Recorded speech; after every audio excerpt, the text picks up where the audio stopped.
여호수아인데 여호수아가 우리가 잘 알고 있는 것 같지만 잘 몰라요. 우리가 여호수아 그러면 여리고 전투하고 아이삭밖에 몰라요. 거의. 근데 여호수아의 의미는 무슨 의미냐면은 하나님께서 아브라함이 약속하신 땅을 허락하신 거예요. 창세기 12장과 18장 약속을 성취한 거죠. 구약 성경은요, 창세기부터 여호수아까지가 중요해요. 창세기부터 여호수아까지가 기본. 창세기부터 여호수아까지 기본이고, 그리고 나머지는 창세기부터 여호수아에 대한 설명이다 이렇게 볼 수 있어요. 신약은 사복음서부터 사도행전까지가 기본이에요. 나머지는 설명이에요. 설명. 거기에 대한 설명들. 자, 근데 가나안 땅은 젖과 꿀이 흐르는 땅이라고 했는데, 가나안 땅은 환경을 보면요, 젖과 꿀이 안 흘러요. 크고 넓은 땅이 아니에요. 첫째로 좁아요. 비옥하고 좋은 땅도 아니에요. 척박해요. 절대로 젖과 꿀이 흐르는 땅이 아니에요. 왜 이런 땅을 주셨을까? 좋은 땅이 많아요. 애굽 그쪽은 진짜 좋아요. 특히 이스라엘 백성들이 살았던 고센 땅, 이쪽은 진짜 비옥해요. 나일 삼각조예요. 모든 애굽 땅 중에 가장 좋은 땅이 아마 거기일 거예요. 근데 그 땅을 벗어나서 이 가나안 땅, 척박한 땅에서 살게 하셨어요. 더군다나 이 가나안 땅도 이 이스라엘 백성들이 살던 땅보다 좀 아래로 내려오면 블레셋 평야라고 있어요. 거기는 진짜 평원지대고 정말 살기 좋대요. 블레셋 사람들이 차지하고 사는 땅이에요. 근데 그 땅을 주지 않고 가나안 땅을 주셨어요. 가나안 땅. 요단 동편 땅도, 요단 서편 땅. 좀 칼처럼 생겨가지고 별로 좋지도 않은 그 땅. 왜 이 땅을 주셨느냐? 이 땅을 젖과 꿀이 흐르는 땅으로 만들어 가려고 하는 거예요. 처음부터 젖과 꿀이 흐르는 땅이 아니라 이 땅을 젖과 꿀이 흐르는 땅으로 만들어 가야 돼요. 그럼 그 땅이 젖과 꿀이 흐르는 땅으로 되려면, 그 젖과 꿀이 흐르는 땅이 되려면 어떻게 해야 되느냐? 여호와의 명령과 규례와 법도를 지켜 행해야 돼요. 하나님의 백성으로서. 그러면 이것이 뭐냐면 우상을 숭배하지 말 것. 하나님 사랑이죠. 이방의 문화, 풍속을 따르지 말 것. 가나안 땅에 가면은 아까 말한 것처럼 거기는 최첨단 문화이기 때문에 이방 민족의 풍속이 엄청나게 많아요. 문시라는 것, 그것이 이방 풍속이에요. 특별히 어떤 그냥 문화가 아니고 신과 관련된 문화들, 신과 이방 신들과 관련된 문화들. 죽은 사람을 위해서 얼굴에 막 문신하고 이런 것들. 우리가 저기 오지의 탐험 그런 거 보면 막 얼굴에다가 막 문신 엄청 하고 막 그런 거 있잖아요. 그게 다 그 죽은 조상들을 기리고 죽은 조상들과 관련된 그런 문신들이에요. 하지 말라는 거죠. 그리고 또 하나는 고아와 과부를 돌볼 것. 이 두 가지가 여호와의 명령과 규례와 법도의 핵심이에요. 그리고 한 가지 더 있다면 제사법. 제사법을 제외하고, 이 제사법은 하나님 사랑에 들어가 있죠. 우상 숭배하지 않고 하나님을 잘 섬기고 하나님이 말씀하신 대로 그 법과 규례를 따라서, 그리고 고아 과부를 돌본다는 의미는 형제가 가난하게 되지 않도록 잘 돌봐라. 이 땅에는 항상 가난한 사람들이 있다 하는 것이 하나님께서 이 땅에서 그 이스라엘 백성들에게 하신 그런 말씀이죠. 그렇게 하면 어떻게 하겠느냐 하면은, 그렇게 할 때 하나님께서 그들이 하나님이 되어 주신다는 거죠. 그들이 하나님이 되어 주시는 조건이에요. 그러니까 이것은 조건이기 때문에 항상 하나님이 되어 주신다는 게 아니에요. 이렇게 할 때 내가 너희 하나님으로서 역할을 해주겠다라고 하는 것이 하나님의 약속이죠. 그래서 어떻게 하겠느냐? 전쟁에서 승리하게 해주겠다. 전쟁에서 승리해요. 하나님이 함께하면 항상 전쟁에 승리하죠. 여리고성 전투에서 승리를 하고, 또 뭐 기드온, 또 아모리, 뭐 모든 전투에서 승리를 하죠. 또 경제적인 축복을 해주겠다.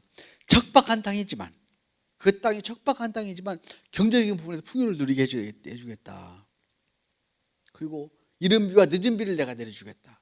마치 때를 따라서 물 뿌리기로 물을 주는 것처럼 아침 저녁마다 이른 비와 늦은 비를 내려주겠다.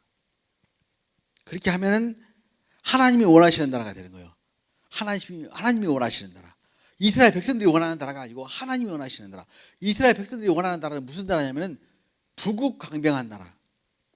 부국강병한 나라예요.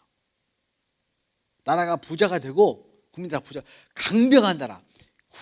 군사력이 세서 다른 어떤 나라도 침략하지 못하도록 하는, 이게 사실은 현재까지도 모든 나라들이 추구하고 있는 거예요. 그래서 부국 강력한 나라를 만들려고 군사를 키워요. 그래서 힘이 넘치면 다른 나라를 침략을 해요. 힘이 넘치면. 옛날에는 다윗 시대에 다윗 인구 조사를 해보니까 유다 지파가 80만, 60만, 그리고 뭐 다른 지파가 뭐 50만, 그래갖고 130만인가 돼요. 우리나라가 60만 대군인데, 지금 60만 군인데, 그 어마어마한 힘과 어마어마한 군사력을 가지고 다른 나라를 침략하지 않아요. 만약에 다윗이 아니었으면 벌써 침략을 했어요. 제국주의를 만들어 가겠죠. 제국주의를 만들지 않아요. 그냥 하나님의 나라를 만들어 가는 거예요. 하나님이 원하시는 나라, 정의와 공의가 실현되는 나라를 만드는 거죠. 이 나라를 샬롬의 나라라고 그러고, 이 나라가 하나님의 나라고, 이 나라가 의와 공도의 나라죠. 하나님의 다스리심에 반드시 수반되는 것이 율법 준수예요. 그래서 율법 준수가 너무너무 중요한 거예요. 그 율법을 오늘날 우리가 어떻게 지키며 살아야 되느냐? 하나님 사랑하고 이웃 사랑하는 거. 근데 하나님을 사랑하는 것이 가능하다, 불가능하다? 불가능하다. 이웃 사랑도 불가능하다. 우리의 본성과 거스리는 일이다. 우리는 하나님 사랑하는 거 별로 안 좋아하고 나 사랑하는 거 좋아한다. 나를 너무너무 사랑해요. 내가 너무너무 소중하고 내가 너무너무 귀중해져. 우리 가족이 귀중하고 이웃 사랑하는 거 별로 안 좋아. 우리 가족이 먼저고 우리 새끼가 먼저고 항상 그렇죠. 근데 하나님은 그렇지 않다는 거죠. 너희의 본성과 거슬러 살아라는 거예요. 우리의 본성과 거슬러서. 얼마나 힘들어요. 그러니까 보통 어려운 게 아니죠.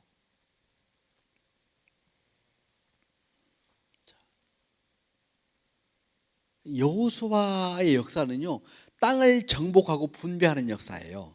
근데 이것을 또 다른 편으로 보면은 하나님의 전쟁의 역사라고 볼 수 있어요. 하나님의 전쟁의 역사예요. 하나님이 전쟁하신 거죠. 여호수아의 전쟁은 하나님의 전쟁이에요. 그리고 이 하나님의 전쟁에 하나님의 백성들을 참여시키는 거예요.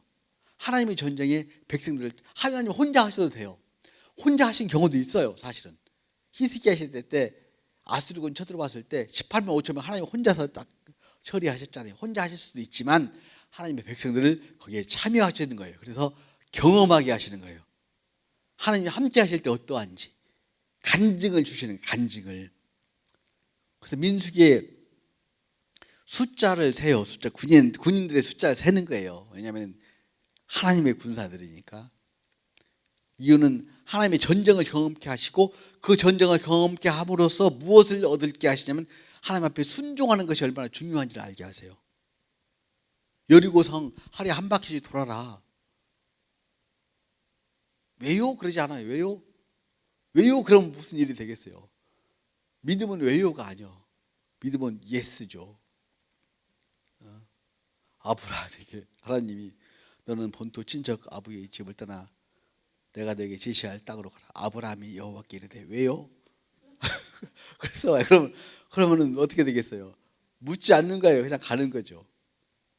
하루에 한 바퀴 돌아라. 예 하고 가는 거예요. 그리고 마지막 날 7바퀴 돌고 그리고 여리고성이 무너지죠. 말도 안 되는 일인데 이게 이루어집니다. 자, 그래서 이 여호수아의 구조는 정복 준비를 합니다. 1장부터 5장까지 여호수아를 이제 보세요. 여호수아도 우리가 잘 알고 있는 것 같지만 잘 몰라요. 구조가 복잡하기 때문에 1장부터 5장까지는 정복 준비. 그래서 기생 라합에게 정탐꾼을 보내고 또 할례를 행하고 12돌을 취해서 길갈에 세우고 하는 일들을 하죠. 그리고 1차 전투를 하죠. 가나안 정복 전투. 그러니까 6장부터 11장까지가 가나안 정복 전투예요. 6장부터 맨 처음에 전투한 곳이 여리고 전투, 여리고 중부지방이에요. 중부지방. 그리고 가나안 땅 정복 요약. 이런 것을 구분하지 않으면은 읽어도 무슨 말인지 몰라요. 단원별로 딱 단락별로 구분을 해줘야 돼요. 정복 요약하고 가나안 땅 분배하고 여호수아 고별사하고 끝나요. 이게 여호수아 구조예요. 근데 우리는 어디까지 하냐면 정복 준비하고 가나안 정복 전투한 것까지는 알아요. 준비하고 그다음에 기생 라합 사건 알고 여리고성 전투, 아이성 전투 그리고 거기 알잖아요. 그리고 가나안 땅 정복 요약부터 몰라요. 이제 분배하는 것도 몰라요. 여기부터는 너무 어려워요. 지명이 너무 많이 나오니까. 자, 이것을 다시 나누어서 하나 보면은 1장부터 5장까지는 정복 준비합니다. 여호수아 승계해요. 승계. 모세한테서 이제 그 승계하죠. 여호수아가 되게 무서워했어요. 보면은 강하고 담대하라. 내가 그들에게 주려 한 땅을 네가 차지하게 하리라. 두려워하지 말라 그렇게 나와요. 왜 두려워하지 말라 그랬을까요? 두려워하니까. 한날 두려워하니까. 무서워하니까 두려워하지 말라 그러지. 가만히 있는데 두려워하지 말라 그래요. 하나도 안 무서운데 막 그 놀이공원 가서 뭐 탈 때 아빠 무서워 그러면 무서워하지 마 그렇게 하지. 걸어가면서 무서워하지 마 그러면 아빠가 더 무서워. 그러겠죠. 무서워하니까 두려워하니까 강하고 담대하라. 두려워하니까 그런 것이죠. 여호수아가 모세의 그 직을 승계하는데 얼마나 두렵겠어요. 사실 얼마나 무섭겠어요. 모세만 믿고 왔는데 모세가 없고 자기가 그 이스라엘 백성들도 그 성품과 그걸 다 알잖아요. 얼마나 힘들겠어요. 무섭겠어요. 무서워하지 말라 그렇게 하고 여리고 정탐을 보내죠. 기생 라합. 요단강을 건넙니다. 길갈의 기념비를 세우고 할례를 행하죠. 이게 이제 정복 준비예요. 정복 전투. 중부 지방을 정복합니다. 먼저 이 중부 지방에 여리고성이 있어요. 여리고성. 아이성도 있어요. 패배한 다음에 승리하죠. 아이성은 작은 도시였는데 패배하죠. 왜 패배했냐? 원죄 때문에. 원죄가 뭐죠? 기도하지 않고 자기 마음대로 하는 거. 그래서 패배한 거죠. 그 다음에 남부지방을 정복해요. 이 남부지방에 기브온 주민이 있어요. 11장을 한번 보세요. 여기 책 11장. 11장 밑에 지도가 있어요. 중부, 남부, 북부가 있어요. 맨 먼저 중부지방을 정복하는데 여기에 기브온, 베델, 아이 뭐 있죠. 남부지방, 라기스, 드빌, 뭐 헤브론 이런 있는데 남부지방에 기브온 주민이 항복해서 와요. 이것도 실수죠.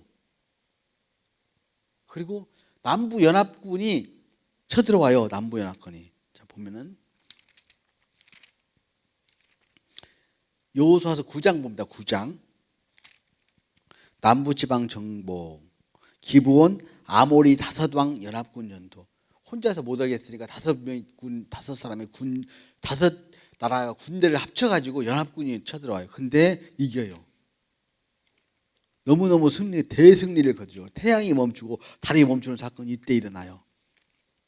6장 보면은 6장에 보면 중부지방 정복, 여리고 아이 전투.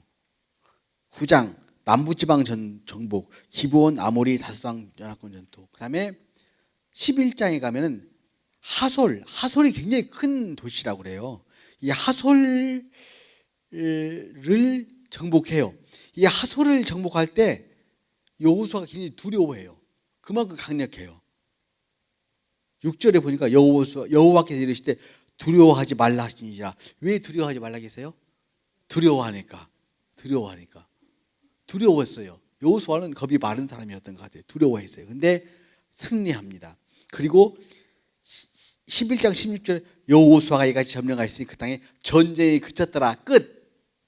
전쟁이 그쳤어요. 그 다음에 정복사 요약을 합니다.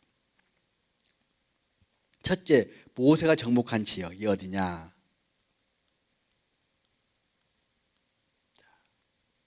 모세가 점령한 땅 어디냐? 가나안 동쪽이죠.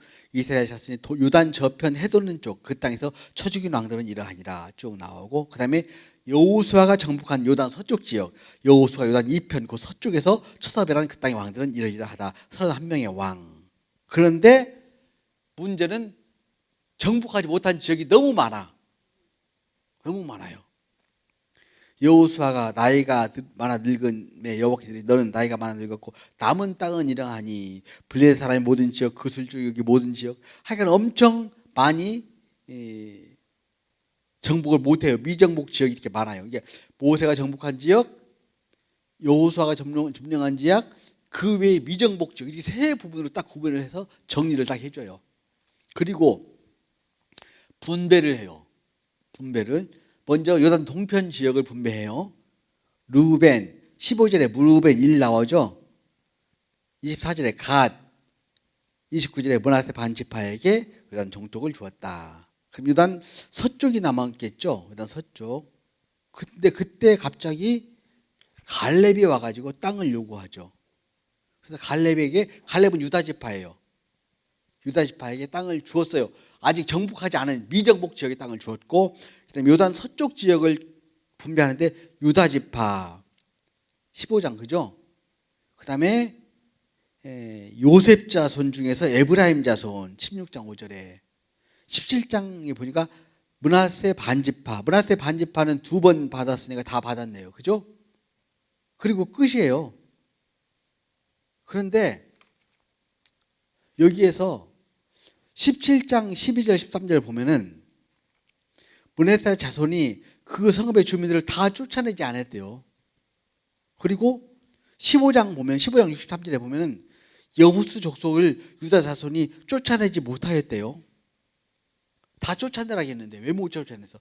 쫓아내지 못했다는 말이 2번 나오죠.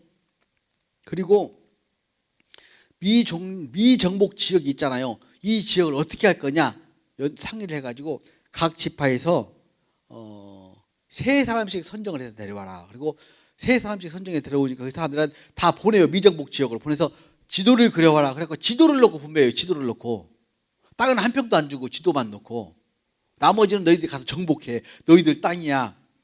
사람들이 사는데 무주공산이 아니에요. 사람들이 살고 있어요. 가나안 족속이. 강력한 가나안 족속. 이 사람들은 철제 무기를 사용해 아주 강력한 가나안 족속들이 살고 있었는데 너희 가서 정복하라는 거예요. 정복하라는 거예요. 그러니까 여호수아의 정복은 반밖에 안 돼요. 아니 3분의 1밖에 안 돼요. 3분의 1. 나머지가 거의 그 후에 이루어진 정복들이에요. 그래서 지도를 보고 분배했는데 11장 보니까 베냐민 자손, 19장 시므온, 스불론, 이사갈, 19장 24절 아셀, 납달리, 단 자손에게 정복 지역을 나눠줘요. 그리고 51절 이에 땅 나누는 일이 그쳤더라. 땅 나누는 일은 그쳤는데 땅은 아직 차지하지 못했어요. 땅을 못 차지했어요. 미정복 지역이 그냥 여기 너네 땅이야라고 뭐 땅 문서를 주는 것도 아니고 등기부 등본을 주는 것도 아니고 그냥 가서 차지해 이렇게 말하고 끝났어요. 그렇게 해서 나온 이 땅이 이 땅인데 도단 동쪽에 보면은 지도가 보면은 르우벤, 갓, 므낫세 반지파 일단 서쪽에 많이 나와 있는데 특별히 그 중에서 단지파를 보면은 단지파가 2개예요. 므낫세 반지파도 므낫세 반지파는 일단 동쪽 서쪽에 있는데 단지파도 밑에 있죠. 조그만하게 있고 위에도 조그만하게 또 있어요. 시므온 지파는 유다 지파 안에 있고 이런 것을 좀 주의해서 보시면 좋겠고 20장에서 도피성이 나오고 그리고 레위인의 땅을 분배를 해요. 레위인의 땅을 48성읍을 분배하는데 엄청 많이 분배한 거예요.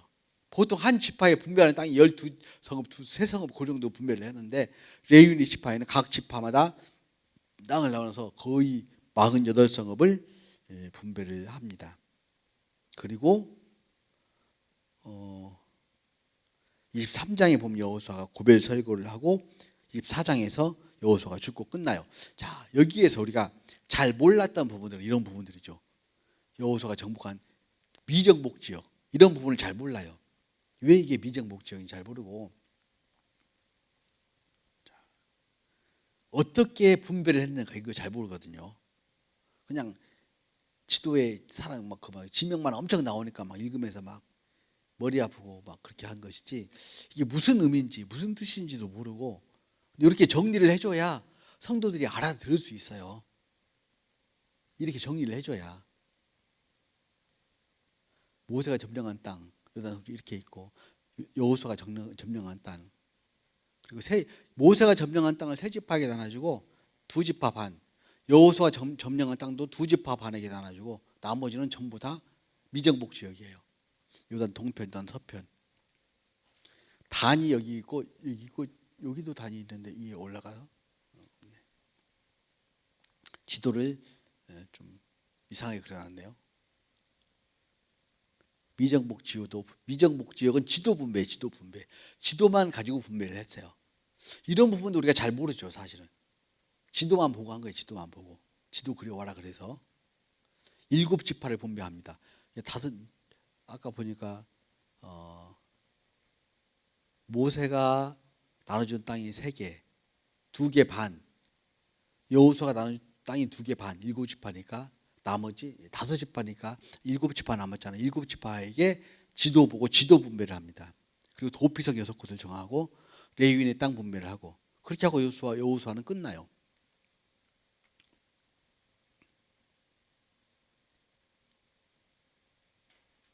가나안 땅을 하나님 주신 땅이면 천국이다. 그러니까 가나안 땅에 가서 이 사람들이 이제 뭐 해야 되는 거예요? 해야 할 일이죠. 사명이 있는 거예요. 사명이. 하나님 말씀 잘 듣고 사는 거. 하나님 말씀 잘 듣고 사는 거. 그 전에는 애굽 왕 바로의 말을 듣고 살았죠. 노예 생활할 때는 애굽 왕 바로가 시키는 대로 했죠. 안 시키면 죽으니까. 근데 이제는 가나안 애굽을 벗어났잖아요. 그럼 더 이상 이제 애굽 왕 바로의 말을 안 들어도 되잖아요. 대신에 누구 말 들어야 되냐? 하나님 말씀 들으면서 살아야 되는 거예요. 근데 하나님 말씀 안 듣고 자기 마음대로 살려고 하는 거죠. 자기 마음대로. 자기 뜻대로. 자기 속에 오른 대로 살려고 하는 것이 이스라엘 백성들이고 그것이 우리의 모습이고 그것이 인간의 모습이고 그런 것이죠. 가나안 땅, 하나님이 주신 땅이기 때문에 이 가나안 땅이 천국이에요. 근데 옛날에도 그렇게 알았어요. 가나안 땅은 천국이다. 근데 이상한 거요. 나는 가나안 땅 천국이라고 배웠어요. 고등학교 다닐 때. 근데 왜 가나안 땅에서 전쟁이 나? 천국이면 전쟁 안 나야지. 천국이면 평안하고 행복하게 살아야 되는데 왜 가나안 땅에 전쟁이 나고 또 가나안 땅에서 정말 많은 백성들이 다른 나라에 쳐들어오고 고통을 당하고 나는 그게 너무 이해가 안 갔어요. 도대체 왜 가나안 땅에 전쟁이 나? 천국인데 가나안 땅 천국 아닌가 보다 이렇게 생각을 했는데 이제 다시 결론 내기를 가나안 땅은 천국이에요. 전쟁이 나도 천국이에요. 천국은 전쟁하는 곳이에요. 이 땅의 천국은 전쟁을 해요. 영적 전쟁이 있어요. 항상 있어요. 근데 그 전쟁은 나에게 속한 것이 아니고 하나님께 속한 거예요. 하나님이 하시는 전쟁이에요. 나와 더불어서 그 하나님의 전쟁에 나를 참여시키는 거예요. 이미 이겨놓은 전쟁이 승리한 전쟁이에요. 우리는 가서 전리품을 취득하기만 하면 돼요. 이게 하나님의 전쟁이에요. 이것이 하나님 나라에 사는 삶의 백성들의 모습이에요. 늘 싸우면서 전쟁하면서 투쟁하면서 살아요. 투쟁이 없으면 하나님 나라의 군대가 아니에요. 전쟁이 없으면 하나님의 백성이 아니에요. 전쟁하면서 하는 거예요. 환난을 당하면서 이스라엘 백성들이 특히 이제 기독교인들이 그렇게 살았죠. 사도 바울이 그렇게 살았고 초대교회 성도들이 그렇게 살았죠. 비록 네로 황제의 그런 핍박과 도미티아누스 황제의 박해 속에서 살았지만 그들은 천국을 붙잡고 사는 거예요. 천국을 붙잡고 사는 거예요. 그러니까 이 천국을 막 아름답고 행복하고 어떤 환경으로 딱 만들어 놔 버리면은 이해가 안 가요. 우리가 사는 삶이. 우리가 살면서 고통스러운데 장사도 안 되는데 무슨 천국이냐 그런 질문이 나오잖아요. 천국은 환경이 아니에요. 이 환경하고 천국을 떼어놔야 돼요. 분리시켜줘야 돼요. 우리 이 땅에 살면서 고난을 당해요. 힘든 일을 당해요. 회사가 부도나기도 하고 암에 걸리기도 하고 병에 걸리기도 하고 죽기도 해요. 그러나 그것이 천국을 없애는 게 아니에요. 그것은 천국의 삶이 그것 때문에 희생되는 게 아니에요. 천국은 하나님과 동행하는 거예요. 하나님과 동행할 때 하나님께서 우리에게 주시는 게 뭐냐? 평강을 주세요. 평강. 힘들어도 그런 거 경험하잖아요. 개척교회 하면은 주변에 있는 분들이 걱정을 많이 해. 어떻게 하려고 하냐고. 나는 좋아 죽겠는데 어떻게 먹고 살려고 하냐고. 나는 평안한데. 하나님께 주시는 평안이에요. 그 평안을 붙들고 살아가는 거잖아요. 남들이 보기에 힘들어. 남들이 실제로 고민이 안 되는 게 아니에요. 너무 고민되죠. 이달에 월세는 어떻게 내지. 그러나 그 고민이 천국을 상쇄하지 않는 거예요. 그 고민은 이 세상에서 우리가 살아가는 삶의 그런 어떤 분복이고 천국은 내가 하나님과 동행하는 거예요. 힘들고 어려워도 부부가 사랑하면은 살아가잖아요. 집이 가난하면 부부 사랑이 없어지나? 아니잖아요. 가난하고 안 가난하고 상관없는 거예요. 뭐 부인이 막 아프면 사랑이 사그라지나? 아니요. 더 생겨. 상관없는 거예요, 그거하고는. 그러니까 천국은요, 이 땅에 우리의 환경하고는 상관없는 거예요. 주님 손을 붙잡고 가는 거예요. 이 정도 고난 가지고 고난이라고 하면 안 돼. 사실은 초대교회 성도들은 죽었어요. 고문당했어요. 지금도 북한에 있는 성도들은요, 성경죄 가지고 있다고 정치범 수용소에 갇혀서 고문당하고 죽어요. 근데 그것 때문에 믿음을 놓지 않아요. 그것 때문에 천국을 놓지 않아요. 천국을 붙들고 가는 거예요. 더 천국을 사모하고 더 천국을 사랑하고 하나님께서 주시는 평안을 누리고 그 감옥 속에서 주님을 찬양하고, 그게 천국이죠. 감옥이 천국을 없애는 게 아니에요. 없앨 수 없어요. 죽음이 천국을 없앨 수 없어요. 고난이 우리 천국을 없앨 수 없는 거예요. 그냥 사는 거예요. 그러면서 우리는 마음속에 알 수 없는 평안을 주시죠, 하나님께서. 이 세상에서 오는 평안이 아니고, 이 세상에서 오는 기쁨이 아니고 하나님이 주시는 기쁨을 누리면서 살아요. 이거는 아무도 몰라. 하나님이 주시는 것이기 때문에. 밖에서 볼 때는 한심해 보여도 안 한심해. 나는 그렇게 살아가는 거예요. 그렇게 살다가 그 하나님의 손을 붙잡고 죽음을 통과해서 지나가는 거예요. 그게 천국의 삶이고 우리 성도들의 삶인 줄로 믿습니다. 이렇게 가르쳐야 되는 거예요, 성도들한테. 이렇게. 그래야 믿음이 흔들리지 않아요. 어려운 일이 있으면 교회를 떠나. 목사님 기도했는데 사업이 성공이 안 됐어요. 우리 옛날에 세문사교회 때 어떤 자매를 전도를 했는데 그게 나오다가 안 나오더라고. 왜 안 나오냐 그러니까 딸 낳았대야. 아들 낳기를 기도했는데 하나님 보고 나름 거래를 한 거예요. 하나님 이번에 아들 낳으면은, 딸 낳으면, 아들 낳으면은 교회 열심히 다니겠지만 만약에 딸 낳으면 하나님 알아서 하셔 그랬는데 딸 낳았대요. 그런 게 아니에요. 믿음은 그렇게 내 삶이 어려워지고 힘들다고 해서 믿음을 떠나는 게, 오히려 내 삶의 어려움과 고통과 고난이 믿음을 더 견고하게 하고 더 주님을 붙잡고 살아갈 수 있는 힘을 만들어내는 거예요. 그래야 이게 진짜 아니겠어요? 이게 진짜지. 어렵다고 떠나면 그게 무슨 진짜예요. 부부가 둘이 사랑해서 결혼했는데 어렵다고 갈라서면 그게 그 사랑이 진짜예요? 가짜지? 우리 하나님께서 우리에게 그것을 테스트 하시는 거예요. 살면서. 네가 진짜 나를 사랑하냐. 왜냐하면 우리는 늘 그 테스트를 하지 않으면 늘 넘어져요. 아브라함에게 마지막 테스트 하시는 거예요. 네 아들 롯다에서 바칠 수 있어? 내가 너한테 떠나오라고 할 때는 떠나왔어. 거기까지 내가 인정해. 잘했어. 근데 이거 마지막 테스트야. 네 순종의 마지막 테스트. 아람은 불순종했지만 너는 순종해야 되는데 네 아들 이삭 바칠 수 있느냐? 여기서 아브라함이 바치잖아요. 목숨을 바치잖아요. 거기서 하나님이 아브라함의 순종을 인정하시고 믿음의 조상으로 삼으시죠.